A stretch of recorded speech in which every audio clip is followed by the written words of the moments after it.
नमस्कार, मैं संदीप तिवारी। एनटीपीसी के लिए हम लोग लगातार प्रयास कर रहे हैं और कोशिश कर रहे हैं कि आपकी परीक्षा जो आगे आपको देनी है उसमें हमारी तरफ से कुछ हेल्प हो सके। कुछ सवालों का एनालिसिस आप यहाँ से करके उसको एग्जाम हॉल में सही से कर पाए। तो मैंने लगातार आपको सेट्स दिए, सॉल्यूशंस कराए और अभी आज भी मैं फिर से सॉल्यूशन कराने जा रहा हूँ। ये बहुत ही इंपॉर्टेंट सवाल हैं। ये आपको एग्जाम में मिलने वाले सवाल हैं। मुझे पूरा भरोसा है कि इनमें से आप कुछ ना कुछ ऑब्जर्व एग्जाम हॉल में जरूर करेंगे। मैं जैसे जैसे अभी तक शिफ्ट होते जा रहे हैं, जो सवाल बनते जाते हैं, जो मुझे पता चलता है, उसी के आधार पर मैं आपको व्याख्या देता हूँ, उसी के आधार पर मैं सवालों को करवाता हूँ। और विश्वास मानिए, बच्चों का एप्रिसिएशन भी है, मिलता भी है, आप लोगों ने रिस्पॉन्स भी दिया और ये बड़ी खुशी की बात होती है। आप सभी लोग इस सेशन को अच्छे से करिए, वीडियो को लाइक शेयर करते चलिए। चैनल पर नए हैं तो सब्सक्राइब कर लीजिए और सबसे इंपॉर्टेंट बात, डिस्क्रिप्शन में अगर जो आपको टेलीग्राम ग्रुप दिखे उसको ज्वाइन कर लीजिए, जैसे कि हम पीडीएफ भी आपको प्रोवाइड करते रहे। मैं आपको लेकर चलता हूं उन महत्वपूर्ण सवालों पर जो आपको अभी तक की शिफ्ट से देखने को मिल रहे हैं। एक सवाल देखिए, रिकरिंग का आपको बार बार बनकर दिखता आ रहा है यहाँ पर हर शिफ्ट में। और आपको देखिए, जैसे अगर इसने लिखा है कि ए इज इक्वल टू 0.84181 इस प्रकार से 8 जा रहा है। तो हम इसको कैसे रीड करें, कैसे हम समझ रहे हैं। आवर्ती है ए के निम्नतम भिन्न के गणक, गणक और भाजक। गणक का मतलब होता है न्यूमरेटर जिसे अंश कहेंगे, और भाजक का मतलब डिनोमिनेटर जिसे हर कहेंगे, के बीच का अंतर बताना है। तो मतलब ये थोड़ा डिफरेंट क्वेश्चन है। केवल और केवल कन्वर्जन नहीं है कि आप इसको कन्वर्ट करें, हालांकि क्लियर कर सकते हैं। अब देखिए कैसे इंप्रूव कैसे कर रहा है। 8 4 तक है, 8 4 के बाद क्या है देखिए, 1 8 है, 1 8 है, 1 8 है, 1 8 इंप्रूव कर रहा है। तो अगर हम इसको लिखना चाहें तो ए इज इक्वल टू 0.84 तो रहेगा, 1 8 के ऊपर बार लगेगा। इसको भिन्न रूप कैसे होता है, पहले पूरा नंबर ही लिख देते हैं, 8 4 1 8। इसमें से क्या घटाते हैं, जो विदाउट बार है 8 4 घटाते हैं। नीचे जितने पदों के ऊपर बार है उतनी बार 9, और जितने पद विदाउट बार है उतनी बार 0 लिखिए। अब इसका डिफरेंस करिए कितना आता है। 8 से 4 4 होता है, 11 से 8 3 होता है, 11 से 8 कितना होता है 3, और यहां पर 3 ही होगा, 8334 हो जाएगा। ठीक है, डिवाइड बाई कितना है, 9900 है। जो कट सके पहले खत्म करिए, सरल करिए, और सरल करने पर ही चीजें यहां पर सेट हो पाएंगी। मैं जैसे देख रहा हूं, 4 3 7 3 10, 10 8 18, 9 से कट रहा है, 9 से पहले काटिए बट छोटा हो जाए, 1100 हो गया। 9 9 81 होता है, 2 3 2 3 मतलब 9 दूना 18, 9 छंगे 54 होता है। अभी देखिए 2 से कट जाएगा, 2 से काटिए, 2 चौके 8, 2 छंगे 12, 2 3 6, 463 हो गया। 2 पंचे 10, 2 पंचे 10 0, 550 हो गया। मेरे ख्याल से ये सरलतम हो गया है।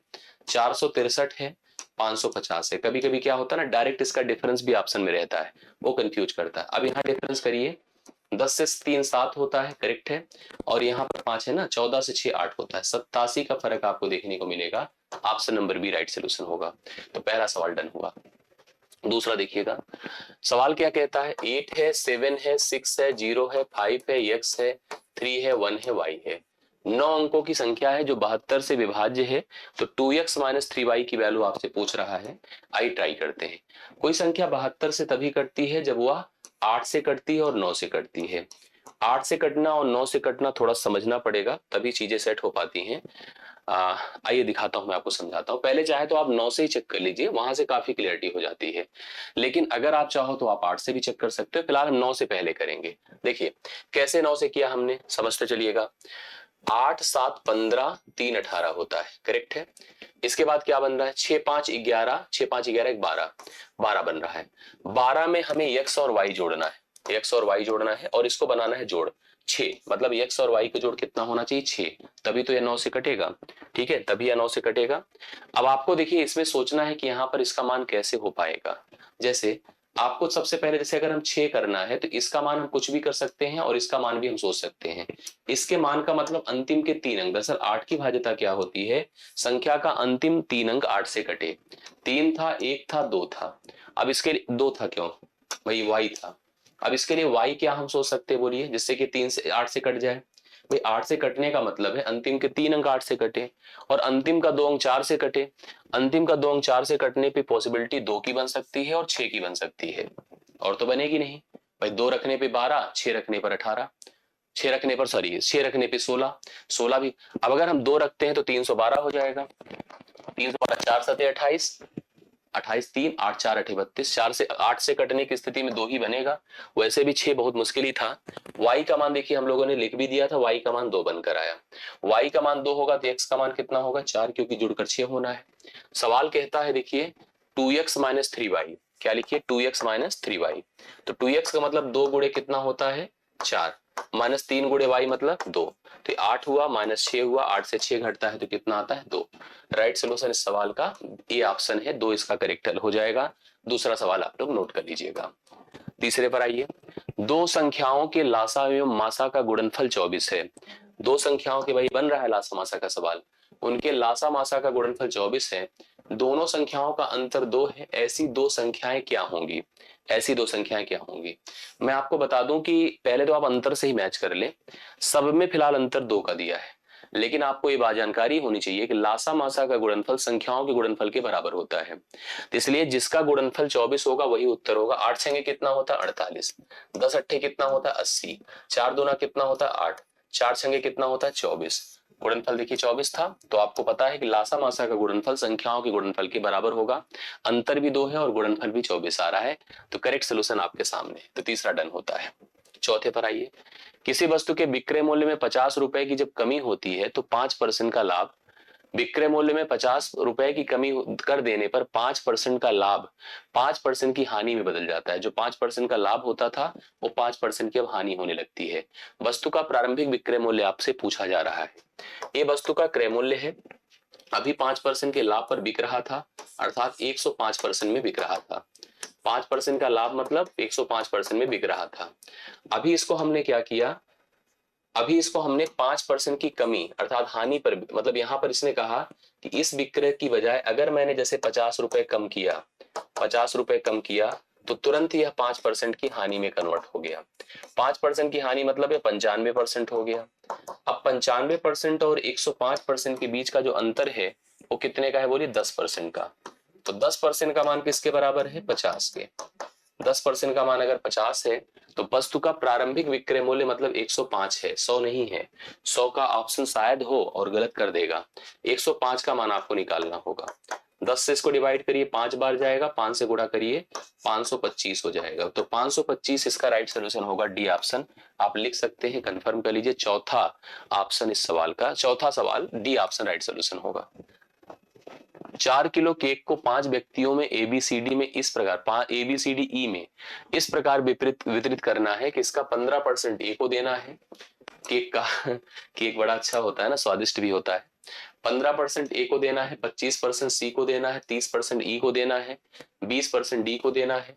1 किलोग्राम टोटल केक कीमत 150 रुपए है और प्रत्येक व्यक्ति के द्वारा प्राप्त हिस्से के अनुसार भुगतान करते हैं, ऐसे नहीं केक मिलता है, पैसा भी खर्च करना होता है। तो बी और ई दोनों के द्वारा मिलाकर भुगतान की गई राशि क्या है? समझिएगा, कुल 40 किलोग्राम केक है, 1 किलोग्राम केक की प्राइस कितनी है 150। तो पहले तो केक का पूरा खर्च बताओ कितना आएगा, पूरा खर्च 6000 रुपए। अब हिस्से बांटिए, ऐसे देखिए पैसे कैसे बटे, पता चला कि इनका जो पैसा है भाई टोटल, अगर हम लोग केक का बंटवारा कर रहे हैं तो हिस्से देखिए, ए को देना है 15%, 15% लेगा ही, 15% खर्चा भी देगा। बी का नहीं पता है, सी के बारे में पता चला कि उसको 25% का हिस्सा उसको है, उसका हिस्सेदारी है। डी की, ई की हिस्सेदारी, ई की हिस्सेदारी 30% की है, डी की हिस्सेदारी, डी की हिस्सेदारी आपको 20% की दी गई। अब आप ऑटोमेटिकली समझ लीजिए बी की हिस्सेदारी क्या होगी, बी की हिस्सेदारी कितनी हो जाएगी भाई, जोड़िए सबको, 25 15 40 30 70 20 90 10, इसका 10% हो जाएगा। इसी अनुपात में, जिस अनुपात में वो लोग केक रिसीव करेंगे उसी अनुपात में उन्हें पैसे का भी भुगतान करना होगा। तो हम इसको थोड़ा आसान कर ले, 5 चौके 20, 5 छंगे 30, 5 पचे 25, 5 दूना 10, 5 तिया 15, ये हो जाएगा उनके पार्ट जो उनको प्राप्त हो रहा है उसका रेशियो। अनुपाती पदों को जोड़ें, 6 4 10, 10 5 15, 2 17, 3 20 कर दें, 20 की तुलना 60 6000 से कर दें, 1 बराबर 300 हो जाएगा। सवाल क्या कहता है कि बी और ई दोनों को कितना भुगतान करना होगा, बी का हिस्सा 2 है और ई का हिस्सा 6 है, तो 6 और 2 मिला दे तो कितना होता है 8 होता है, तो 8 बराबर कितना हो जाएगा 2400। देखने में सवाल बड़ा था लेकिन कोई ऐसी प्रॉब्लम नहीं है, 2400 रुपए टोटल भुगतान करना पड़ेगा बी और ई को मिलजुल करके। पांचवें सवाल का राइट सोल्यूशन बनता है। ठीक, अगले पर आइए, किसी मेज का अंकित मूल्य 3000 है, ठीक है, क्रय मूल्य से 25% अधिक है, जो कि कॉस्ट प्राइस से 25% ज्यादा है। कह रहा इसे इस अंकित मूल्य पर 20% की छूट पर बेचा जाता है, तो लाभ या हानि, इसमें मैं आपको बता दूं, इस पर 3000 का कोई मतलब ही नहीं है। कोई वस्तु है जो क्रय मूल्य से 25% उसका दाम अधिक अंकित है, तो 25% का मतलब 1/4 होता है। 4 के समान को 5 बढ़ाकर प्रिंट किया गया। 20% की छूट दी जाती है जो 1/5 होता है। 5 अगर उसकी प्राइस थी तो उसको 4 बताया गया ग्राहक को। तो ऐसी स्थिति में आप खुद सोचो कि जिस सामान के दाम को 25% बढ़ा के अगर हम 20% घटा देना तो कोई परिवर्तन ही नहीं होगा। देख लीजिए, 5 से खत्म, 4 से एक रह गया, नो चेंज। ना तो कोई लाभ होगा और ना ही कोई हानि होगी। ऑप्शन नंबर ए इस सवाल का राइट सोल्यूशन होगा। अगर आप उस 30,000 का कोई अर्थ ही नहीं इस सवाल में, ठीक है, डायरेक्टली परसेंटेज से ही कंपेयर करके आंसर निर्धारित हो सकता था। ऐसे पैटर्न भी बहुत बनते हैं। इसको देखिए, और रेलवे में खास करके जैसे 1/4.263 है, बराबर आपको 0.2346 दिया है। हाँ, 0.23 कितना दिया है, 46 दिया है। सवाल कहता है कि आपको बताना है 1/0.0004263, इसका मान आपको बताना है कितना होगा। आप एक चीज जान लीजिए, ठीक है, यहां पर भी भाई वैल्यू तो वही रहेगी। यहां पर आप क्या करना चाह रहे हैं कि 3 स्थान पर ऑलरेडी दशमलव था, अब उसको 3 के बाद 4 स्थान और शिफ्ट किया आपने, 4 स्थान और शिफ्ट किया। एक स्थान तो था ही, करना ही होगा, 2 3 ऐसे किया और ले जाकर के आपने इसको 4 स्थान शिफ्ट करके यहां पहुंचा दिया। इससे देखिए, जैसे मैं आपको एक बात बताऊं, आप थोड़ा समझिएगा तो क्लियर होगा। जैसे 1/5 है, 1/5 का मान बताएं कितना होगा, 0.2 होगा ना, 1/, अब अगर जैसे हम 1/0.5 मतलब छोटा कर दें तो क्या होगा बताइए, यह मान बढ़ता जाएगा। जैसे बढ़ने का मतलब कितना होता जाएगा, आप ऐसे इसको समझिएगा। इस मान को जैसे हम लोग यहाँ पर इतना लिखे हैं ना, तो यह मान आपको अब अपडेट बढ़ता जाने का मतलब क्या होगा, देखिए आप खुद सोच करके देखिएगा। अगर 1/0.5 होगा तो दशमलव हटेगा, 0 बढ़ेगा, 5 दूना 10, जो आपका ये 0.2 था दरअसल 2 हो गया। ऐसे अगर 1 हम 0.5 कर दें, तब यह 2 के बाद एक 0 बढ़कर 20 हो गया। तो उधर आपका एक एक स्थान शिफ्ट होता चला जाएगा। जितने स्थान दशमलव आप इधर बढ़ाएंगे, मतलब इसको कमजोर करेंगे, उतना उधर इंप्रूव होता जाएगा। तो 4 स्थान दशमलव अगर हम इधर फिक्स कर रहे हैं तो 4 स्थान दशमलव इधर फिक्स हो जाएगा। 2 3 4 6 जो था आपका दशमलव, 1 स्थान, 2 स्थान, 3 स्थान, 4 स्थान, तो मतलब इसका उत्तर 2 3 4 6 हो जाएगा, जो आपको पहले ही ऑप्शन में दिया हुआ राइट सोल्यूशन होगा। जितनी छोटी संख्या से आप भाग करेंगे, मान उतना ही बड़ा होता जाता है। तो इस तरह का सवाल बने तो कंफ्यूज ना होइएगा, समझ करके आगे बढ़िएगा और सही उत्तर करके आइएगा, ठीक है। अगला देखिएगा, एक छात्रावास में कुल 90 छात्र हैं, टोटल 90 स्टूडेंट्स हैं। नए प्रवेश जब होते हैं तो 30 नए छात्र भोजनालय मेस में शामिल होते हैं, भाई मेस भी होगा, और 90 अभी तक थे, 30 नए आते हैं, 30 का न्यू एडमिशन होता है। और भोजनालय के दैनिक खर्चों में 560 की वृद्धि, जो मतलब रेगुलर खर्च होते थे, पर डे का जो खर्च होता था भोजनालय में, उसमें भाई 30 नए बढ़े हैं ना, इसलिए 560 की वृद्धि हो गई। कह रहा जबकि प्रति छात्र जो औसत व्यय है 10 रुपए तक कम हो जाता था। मतलब एक जैसे डिसाइडेड मानक था कितना रुपया तो खर्च होना ही होना है, लेकिन 30 छात्रों के आ जाने से जो प्रति व्यक्ति जो खर्च था, औसत व्यय था, वो 10 रुपए तक कम हो जाता है। भोजनालय की मूल दैनिक व्यय रुपए में कितना था, देखिए यहाँ पर थोड़ा इसको ट्रेडिशनल समझिएगा। ये संख्या था, ये औसत व्यय था, औसत व्यय था, एक कुल व्यय था, एक कुल था। सूची कैसे था, पहले संख्या थी 90, औसत व्यय मान लो x था, ऐसे सोचिएगा, तो कुल व्यय कितना होगा बोलिए, 90x होगा, सही है। अब सुनिए, संख्या 30 बढ़ी, 30 बढ़ने का मतलब अब संख्या कितनी हो गई, 120। प्रत्येक छात्र के ऊपर जो अब खर्च होगा x-10 होगा, x-10 होगा। अब यहां से जो चेंज आया है वो पता है कितना आया है, 560 रुपए तक बढ़ गया है, 560 बढ़ गया है। अब देखिए कुल व्यय क्या हुआ है, 560 बढ़ गया है, तो 560 बढ़ने का मतलब कितना होगा बताइए, 90x प्लस 560 होगा, करेक्ट है, 90x प्लस 560 होगा। इनका इसके साथ गुणा कर दिए, इसके बराबर हो जाएगा। क्या लिखेंगे, 120x माइनस 1200 बराबर, आप इसको क्या करेंगे बोलिए, 90x है ही है, प्लस 560 है, ठीक है, इधर ही जाएगा 30x हो जाएगा, इसको जोड़िए 12 5 1760 हो जाएगा। 30 मतलब एक जीरो खत्म करिए, 3 से भाग करिए तो x बराबर कितना हो गया, 3 176 है, 176 बटे कितना हो जाएगा बोलिए, 3 हो जाएगा।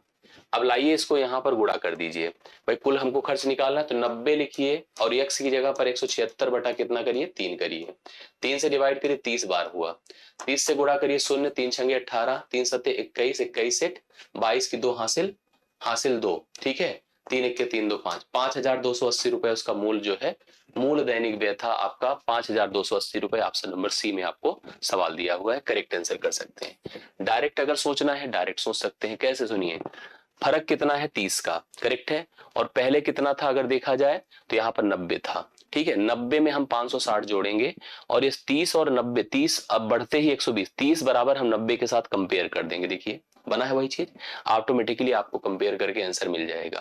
तो इस तरह से आप बर्बर भी जा सकते थे, लेकिन जैसे मैंने बताया इस तरह से आप लोगों को डिसाइड करना है, इससे डाउट नहीं आएगी। बट इस समय अगर ट्रिक सीखने लगेगा तो कंफ्यूजन जरूर बनेगी। अगर एग्जाम में फेस करोगे तो आप नहीं कर पाओगे उस समय, ठीक है। आगे बढ़िएगा। 10,560 के धन को 6.66 ऐसे डेटा पूछ रहा है। साधारण ब्याज की दर पर 4 वार्षिक किस्तों में किस्त का सवाल है। बताएं प्रत्येक किस्त की राशि कितनी होगी। किस्त हमेशा समान होता है और ये जो किस्त का मोड है साधारण ब्याज है। साधारण ब्याज का मतलब देखो ऐसे होता है, जैसे किस्त तो हमको लगता है कि हम समान चुका रहे हैं। जैसे मान लीजिए मैंने कहीं पर 100 रुपए की किस्त चुकाई, 100 रुपए की 4 किस्तें दी। ब्याज की दर अगर 5% थी, 5%, तो बैंक कहती है कि भले आप मुझे 100 दे रहे हो, लेकिन इस 100 को मैंने 1 साल तक रखा तो मुझे जो प्राप्त हो रहा है वो 5 जुड़कर 105 प्राप्त हो रहा है। बैंक की ईमानदारी होती है, ठीक है। अगली किस्त भी आपने 100 दी, लेकिन बैंक ने कहा पिछले वाले से 5 मिला था, इस वाले से 5 मिलेगा तो कुल हमको 25 मिल जाएगा, सॉरी 5 5 10 मिल जाएगा, तो अब मुझे 110 मिल जाएगा। इस तरह से बैंक कंसीडर करती है। सबसे पहले आप जानो 6.66 है क्या। 6.66 दरअसल क्या है पता है, 6 सही 2/3% है, जो 1/15 होता है। 1 क्या होता है, 15 होता है। तो मैंने ऐसे सोचा कि जैसे 1 अगर ये 15 है, तो हम लोग यहाँ पर मान लेते हैं कि हमारी जो प्रत्येक किस्त थी वह 15-15 थी। कितनी थी, कितने किस्तों में चुकता करना, 4, 15 15 15 15। इस तरह से हमने मान लिया कि हमारी प्रत्येक किस्तें 15-15 थी। बट हम आपको बता दें कि पहली किस्त के बाद जो दूसरी किस्त के ऊपर ब्याज होगा 1/15 करीब 1 जुड़ जाएगा, अर्थात 16 रुपए होगा। इसी प्रकार से यहाँ पर 2 जुड़ जाएगा तो यह आपका 17 हो जाएगा। ऐसे फिर आपका 3 जुड़ जाएगा तो यह आपका 18 हो जाएगा। सवाल कहता है कि 10,560 का धन था, 6.66% की वार्षिक ब्याज की दर थी, 4 वार्षिक किस्तों में चुकाया जाना है। प्रत्येक किस्त की राशि हमको बतानी है कि कितनी हो गई थी प्रत्येक किस्त की राशि। अब आपको इसके लिए क्या करना होगा, सबसे पहले देखिए आप कितना चुकता कर रहे हैं, ठीक है। कितना चुकता कर रहे हैं, 15 15 30 15, ये पूरा आपका 15 चौके 60 था। 60 में आपने 1 जोड़ा, 2 जोड़ा, मतलब 1 1 2 1 3। एक प्रकार से अगर देखिए यहाँ पर 3 जुड़ा, 2 जुड़ा, 3 2 5 1 6, टोटल 6 जुड़ा। अगर सोचा गया तो यहाँ पर कितना जुड़ा है, 6 जुड़ा है। 6 का मतलब जोड़ दीजिए 66 हो गया। भाई ये टोटल जुड़कर कितना था, 60, 60 66 बराबर 10,560 हो गया। आपको निकालना क्या है, प्रत्येक किस्त जो कि 15 है। 11 छके 66 होता है, 11 9 99, 11 छके 66 जोड़ कर दीजिए 6 से, 16 छके 96 होता है, 160 हो गया। गुणा कर दीजिए कितना, 15 छक्के 90, 15 के 15 9 24। कितने की किस्त बन रही है प्रत्येक, बताइए, 2400 की। ठीक है, 2400 की प्रत्येक किस्त बनेगी जो आप चुकता कर रहे हैं वार्षिक रूप से, समान रूप से। ये 9वां सवाल होता है। बढ़िया सवाल था। किस्त के सवालों को तैयार करिएगा, पूछ देता है, पूछ रहा है किसी न किसी एग्जाम शिफ्ट में। अगला देखिए, किसी कक्षा के 24 शिक्षार्थियों की वार्षिक आयु के आंकड़े हमको दिए गए। ठीक है, आयु दिया है 12 साल, 13 साल, 14 साल, 15, 16, और बच्चों की संख्या 4 है, 5 है, 4 है, 6 है, 5 है। माध्यिका पूछ रहा है, माध्यिका कितनी होगी। अब ऐसे में याद रखिए कि पहली चीज तो उम्र को ना असेंडिंग होना चाहिए। है 13 है, 14 है, मतलब बढ़ रहा है, 12 13 14 ऐसे बढ़ रहा है। हमें अगर औसत मतलब माध्यिका निकालनी है तो इसका सिस्टम समझिए। यहाँ पर हमें संचयी बारंबारता लिखनी पड़ती है। संचयी बारंबारता, संचयी बारंबारता का मतलब 12 साल तक के 4 बच्चे हैं, 13 साल तक मतलब इसमें 4 और 5 को जोड़ना होगा, 9 बच्चे हैं, 14 साल तक 9 4 13 बच्चे हैं, 15 साल तक 15 साल तक बोलिए 13 4 17 बच्चे हैं। भाई ऐसे सोचना पड़, जैसे 4 कर दिए, 4 में 5 जोड़िए, 9 में 4 जोड़िए, 13 में 6 जोड़िए। मैंने यहाँ गलत लिखा, 13 6 कितना होगा, 19 होगा, 19 होगा, और 19 में 5 जोड़िए, 24। टोटल बच्चों की संख्या कितनी है, 24। 24 को क्या करिए पता है, 24/2 करिए, 12th वैल्यू, 12वीं वैल्यू, 12वां छात्र कहां पर है, किस में है, तो 4 तक तो इसमें है, 9 तक इसमें है, 12वां इसी में तो है। ये हो जाएगी माध्यिका 14। सी ऑप्शन राइट सोल्यूशन होगा। पूछ लिया तो आपको कंफर्म करना है, माध्यिका आपकी 14 होगी। 10वां सवाल आपका डन होता है, कंफर्म जरूर कर लीजिएगा, अच्छे से समझ लीजिएगा। ए बी एक वृत्त का व्यास है, सी ए से खींची गई स्पर्श रेखा पर एक बिंदु है। यदि ए बी बराबर 24 है, ए सी बराबर 7 है, तो बी सी की लंबाई। सबसे पहले देखो, ये आपका सर्कल था, सर्कल पर यह एक ए बी है, ए बी क्या है, वृत्त का व्यास है जो कि डबल ऑफ रेडियस है। सी ए से खींची गई स्पर्श रेखा पर एक बिंदु है, ए से खींची गई स्पर्श रेखा पर कोई बिंदु है जिसका नाम है सी, करेक्ट। यदि ए बी बराबर मतलब पूरा व्यास आपका 24 है, तो रेडियस कितनी है, 12 और 12 है। ए सी बराबर यहां से यहां तक 7 है, तो बीसी की लंबाई आपसे पूछा गया है, बीसी की लंबाई बता दे कितनी होगी। ठीक है, बहुत ही आसानी से देखिए आप कंफर्म कर सकते हैं। जैसे सुनिए, सबसे पहली बात, अगर सेंटर से यहां से कोई स्पर्श रेखा खींची जा रही है, इस पर एक समकोण बनता है, यह एक त्रिभुज की तरह काम करने लगता है। अब आप अगर सोचो तो यह पूरा बेस है, ये भी आपकी हाइट है और यह इसका कर्ण है, हाइपोटेनिस है। तो कर्ण को कंसीडर करना है भाई, आपको 90 के सामने की भुजा निकालनी है। एक भुजा 24 है, एक भुजा 7 है। 24 और 7 के साथ अगर पाइथागोरियन ट्रिपलेट चलिए तो 24 का वर्ग प्लस 7 का वर्ग, तो 24 का वर्ग होता है 576 और 7 49, मतलब एक प्रकार से 625 होगा। तो पाइथागोरियन ट्रिपलेट ही कंफर्म कर लीजिए, 25 सेंटीमीटर इस सवाल के लिए राइट सोल्यूशन होगा। Option number C is correct, इस सवाल के लिए सही हल होगा। ठीक है, सी ऑप्शन करेक्ट हल है, 25 सेंटीमीटर आप लोग लिख लीजिएगा, राइट सोल्यूशन बनकर सामने आता है। दो एक बराबर की अधिकतम आकार की गोल प्लेटें हैं, वो एक गोल कागज की सीट जिसकी परिधि 352 मीटर है, सेंटीमीटर है, में से काटा जाता है। देखिए, एक 352 सेंटीमीटर की परिधि, परिधि मतलब व्यास है, ये पूरी की पूरी बाउंड्री की लेंथ है। इसमें से दो बराबर एक बराबर की अधिकतम आकार की गोल प्लेटें, तो गोल प्लेटें मतलब कुछ ऐसे ही काटा जाएगा जो सबसे मैक्सिमम हो सकती है, कुछ ऐसे ही हो सकती हैं। ठीक है, ऐसे बन सकती है, गोल प्लेटें ही काट रहे हैं भाई, यही तो काट पाओगे आप, सेंटर से ही मेज करा के ही तो काटा जा सकता है। यस, ऐसे प्रत्येक गोल प्लेट की परिधि बतानी है। सबसे इंपॉर्टेंट बात यह है कि हमारा जो मेन था इसका रेडियस क्या होगा, यहां से यहां तक की लेंथ इसकी रेडियस होगी, 2 पाई आर उसकी रेडियस होती है, जो कि आपकी कितनी है, 352 है। 2 गुणे 22/7 कर दें, गुणे आर कर दें, बराबर 352 है। सही है ना, यस। काटिए, 11 दूना 22, 11 तिया 33, 11 दूना 22, 2 दूना 4 8 32, 8 7 56, आर बराबर 56 है। अगर यहां से यहां तक 56 है पूरा जो व्यास है, करेक्ट है, तो चाहे व्यास से कंसीडर करिए चाहे जैसे कंसीडर करिए, हमको परिधि बतानी है, ए लेंथ। तो परिधि होती है पाई इंटू डी, पाई का मतलब 22/7, डी मतलब व्यास, चाहे आप इसी को परिधि रेडियस कर दो 2 पाई आर हो जाएगा। 22/7 करिए, डी का मतलब 56 अभी अभी किया आपने, 7 8 56 है, 22 8 8 दूना 16, 8 दूना 16 17, 176 सेंटीमीटर परिधि होगी जो गोल प्लेटें काटी गई हैं उस कागज में से, वो right solution 176 centimetre correct answer बनेगा। 12वां डन होता है। 3 बहनों की उम्र निरंतर अनुपात में, निरंतर मतलब क्रमिक है, ठीक है, कंटिन्यूड कह सकते हैं, कंटिन्यूड। 3 बहनों की उम्र निरंतर। देखता हूं, अगर दूसरी बहन की उम्र 12 साल है, अन्य 2 बहनों की उम्र में 7 साल का अंतर है, तो सबसे बड़ी बहन की उम्र क्या होगी। ठीक है, ऐसे सोचिएगा, जैसे हम इसको कैसे समझें, कंटिन्यूड निरंतर अनुपात का मतलब होता है ऐसे, A B C continued proportion इसे बोलते हैं। इसका मतलब होता है बी स्क्वायर बराबर ए इंटू सी, ए सी। देखो, एक बहन है ए, एक बहन है बी, एक बहन है सी, जो दूसरी बहन इसने कहा 12 है, और इसने इन दोनों बहनों का अंतर दिया है। क्या दिया है, अंतर। एक बात और बता दूं, यह बीच का मान है, इस बी को हम ऐसे भी कह सकते हैं कि a+c/2, दोनों की जो किनारे की दोनों बहनें हैं उनके आयु का जोड़, उसका आधा कर दीजिए तो बीच वाली बहन की उम्र आएगी।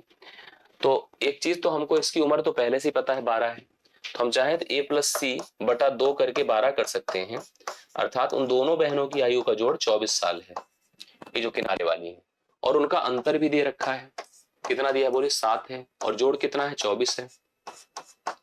ऐसे में हमसे सबसे बड़ी बहन या किसी का पूछ रहा हो, जैसे सबसे बड़ी निकालना है तो सी ही होगा, ये जो भी मतलब यहाँ पर अगर सबसे बड़ा इसमें सोचना है, भाई ये किनारे के दोनों का अंतर योग पता है, इनमें जो सबसे बड़ा है वही सबसे बड़ा है, तो बड़ा सबसे अगर करना है तो आप इसको जोड़कर 2 से भाग करिए, और अगर एक सेकेंड, अंतर है ना, हाँ ठीक है।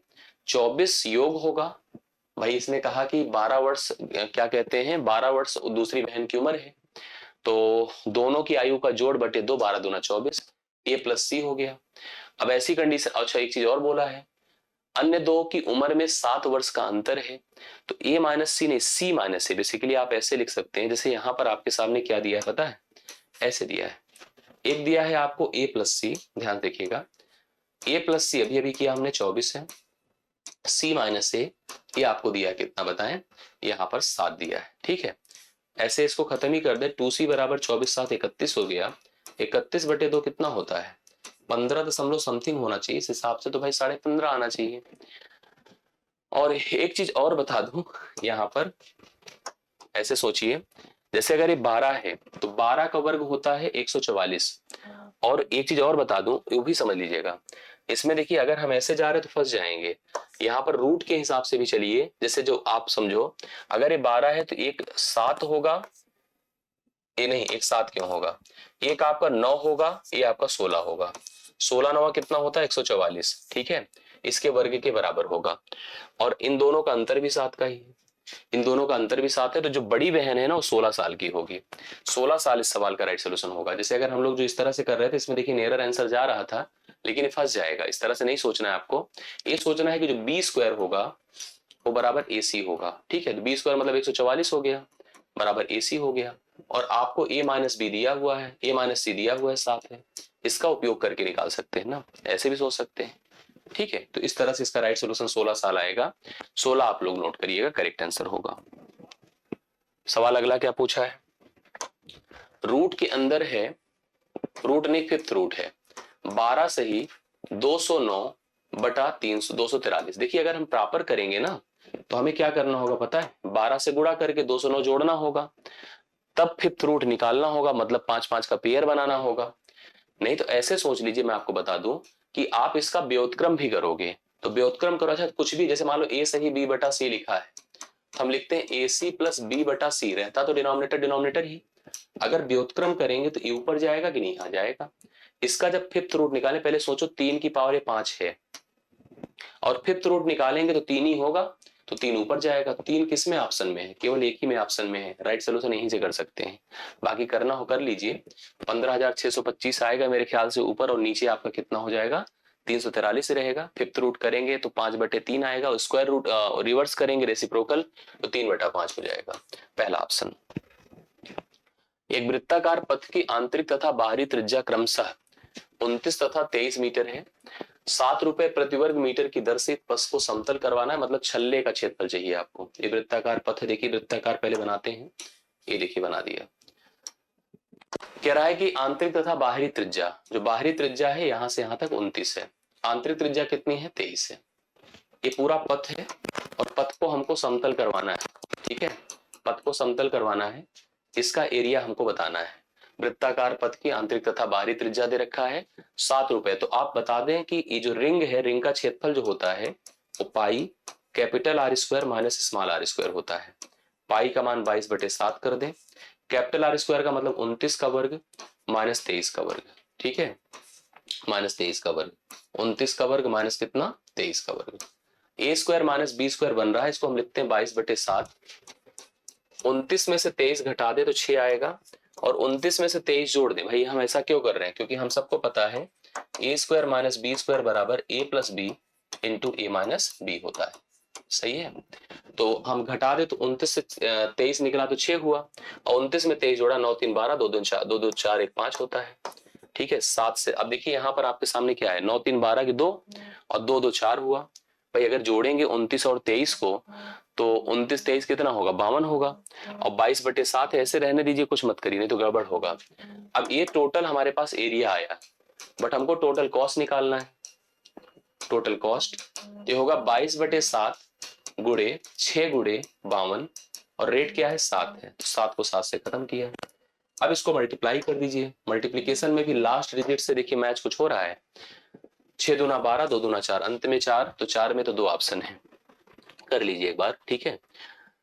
कितना हो जाएगा 22 छक्के कितना होता है, ऐसे कर लिए 6 दूना 12 6 पंचे 30 30 1 31 312 हो गया। 312 हो गया, गुणे 22 है, 22 दूना 44, कैरी 4 होता, 22 के 22 4 26 की 6 हासिल 2 होता है, तो 6 पर तो एक ही ऑप्शन है। और 22 या 66 दो कितना होता है 68, 3864 हो जाएगा, सी ऑप्शन राइट सोल्यूशन इसका बन रहा है। 15वां सवाल आप लोग डन कर लीजिए।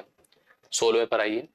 दो समरूप त्रिभुजों के क्षेत्रफलों का अनुपात आपको दिया है, उनकी संगत, दो समरूप त्रिभुज हैं तो उनकी संगत भुजाओं का अनुपात, उनकी संगत माध्यिकाओं का अनुपात, उनके संगत लंबों का अनुपात, क्षेत्रफलों के अनुपात का मतलब उनके जो भुजाएं होती हैं, माध्यिकाएं होती हैं और लंब होते हैं, उनके वर्गों का अनुपात क्षेत्रफलों के अनुपात के बराबर होगा। तो अगर क्षेत्रफलों के अनुपात का वर्गमूल कर दीजिए A1/A2, तो उनकी माध्यिकाओं का अनुपात आ जाएगा M1/M2। करेक्ट है। तो यहाँ पर कितना है 16 है और ये कितना है 49 है, तो 16 का वर्गमूल करें तो 4 आएगा, 49 का 7 आएगा, 4:7 इसका राइट सोल्यूशन बन जाएगा, पहला ऑप्शन। ठीक है, पहला ऑप्शन 16वां, ये नोट कर लीजिएगा। क्या दिया है सवाल देखिए, कास ए बराबर 12/13, हमसे पूछा साइन ए 1 - tan ए, इसका मान आपको बताना है। देखिए फटाफट इसको बता सकते हैं।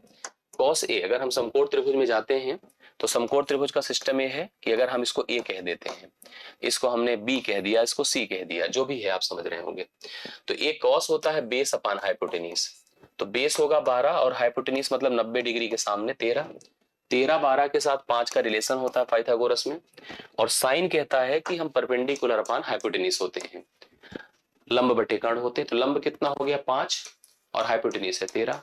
और इधर चले आइए 1 - tan है, tan जो होता है tan परपेंडिकुलर अपान बेस होता है 5/12 है, 5/12, तो 1 - 5/12 कर दीजिए। अभी कितना हो जाएगा 5/13 है, गुड़े इसमें इसको घटाएंगे तो 7/12 हो जाएगा, 5 7 35 हो गया, 12 13 में 156, कितना हो जाएगा 156 हो जाएगा, डी ऑप्शन राइट सोल्यूशन होगा, 35/156 करेक्ट आंसर है। अगला देखिए, एक पुरुष एक स्त्री और एक लड़का मिलकर एक काम 3 दिन में पूरा करते हैं। यदि एक पुरुष अकेला उसे 6 दिन में और एक लड़का उसे अकेला 18 दिन में कर सकता है, तो एक स्त्री अकेले कितने दिन में कर सकती है। एक मेल है, एक फीमेल है, ठीक है, एक फीमेल है और एक लड़का है, काम को 3 दिन में कर लेते हैं। सवाल कहता है कि एक पुरुष अकेला उसे 6 दिन में करता है, एक महिला उसे अकेला 18 दिन में करती है, तो टोटल काम यही